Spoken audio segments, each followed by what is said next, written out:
Hey everyone, I'm Michael and welcome back. In this video, I'm going to just briefly cover how I think street epistemology helps us to identify if we're under or overconfident with the belief that we hold due to the influence of motivated reasoning.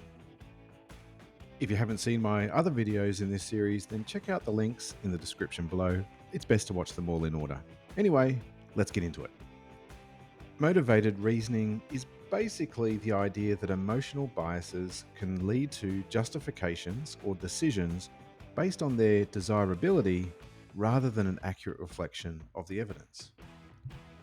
Yeah, that seems a bit strange, I suppose. Why would a belief that we hold, for which we don't have reliable reasons to justify our confidence in, be desirable?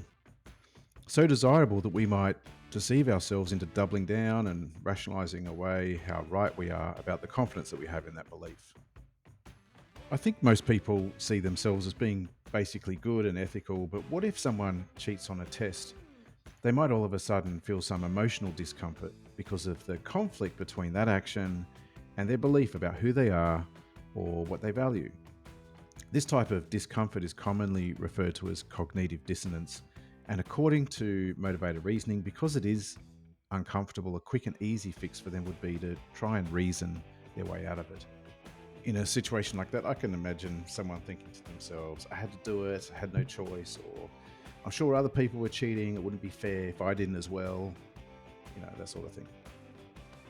And these deeper connected beliefs may or may not be true, but you can see how motivated reasoning might help people to reduce that discomfort that we might feel from the internal conflict that we experience when our actions or beliefs are shown to be inconsistent with other beliefs or values that we hold. So let's just have a quick look at this idea a bit deeper. According to one explanation for what might be ultimately causing this sort of discomfort reactions like these, our most powerful motivational and emotional drivers sit in our older emotional brain, and our actions at that level are motivated by three deeply rooted survival instincts. The desire to 1. Seek pleasure, desire, happiness, and comfort. 2. Avoid pain, both physical and mental.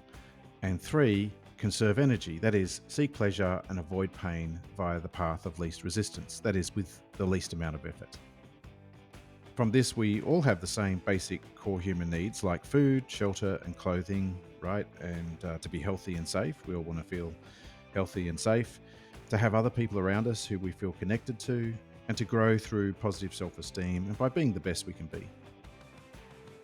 I suppose another way of looking at all of this is to think about the possibility that people might just be doing the things that they do because it either makes them happier or moves them more away from pain or discomfort, or because they believe it will eventually make them happier or move them more away from pain or discomfort.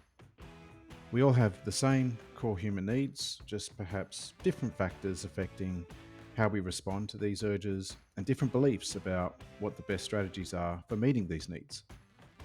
And according to these modern theories, it can be really difficult to notice if we are being affected by motivated reasoning because our beliefs are part of a large network of beliefs that implicate and relate to each other. It may be that evidence that contradicts one belief that we hold in our awareness may have painful implications for more deeper, connected, and supporting beliefs that we're not so aware of. So here's an interesting thought experiment that I think shows how difficult it can be to work all of this out.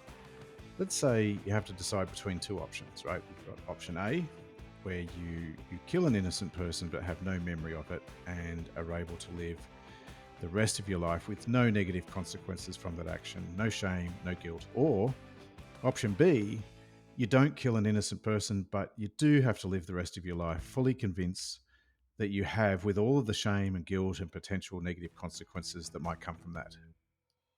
Okay, so which one would you choose, option A or option B? Pause the video and just think about it for a few minutes. Okay, so if someone chose option A, kill an innocent person but have no memory of it and no negative consequences flowing from that act, would they be acting out of their own self-interest with that choice? What do you think? And if they chose option B, don't kill an innocent person, but live the rest of your life fully convinced that you had, with all of the shame and guilt and potential negative consequences that might flow from that, would they be acting out of self-interest with that choice. What do you think? Okay, so I'm not saying this is the case, but if someone was to argue that choosing option B is actually acting out of self-interest because for that person, there's just more pain associated with the thought of choosing option A, which goes against their values. What would be your main reason for disagreeing with that? Take your time to think about it a bit and let me know your thoughts in the comments below. What do you think? Even though it can be difficult to work out if we are being influenced by motivated reasoning, I think street epistemology can help to some degree with this problem because, first, I think that just by paying attention to whether we're experiencing pain or discomfort when thinking about a belief and asking questions like, why am I experiencing this pain or discomfort? That this can at least give us a chance of identifying if there are potentially any psychosocial motivations that might be influencing that belief.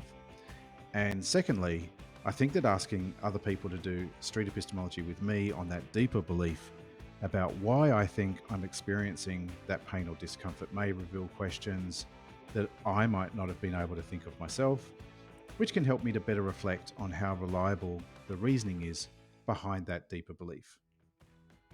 If someone was doing street epistemology with me, I would want them to ask me questions like, not saying this is the case, but hypothetically, if we discovered that this wasn't true, what would life be like for you in, say, 2, 5, or 10 years from now? For other people? For the world around us? Or questions like, is the world a better place because this is true? And if my answer to any of those was anything like, yeah, things would be pretty bad, or yeah, the world is much better because of this, and I felt some emotion connected with those thoughts, then I might prefer that we shift the focus away from the original belief and towards that deeper belief that life would be like that and how we can know that life would be like that instead.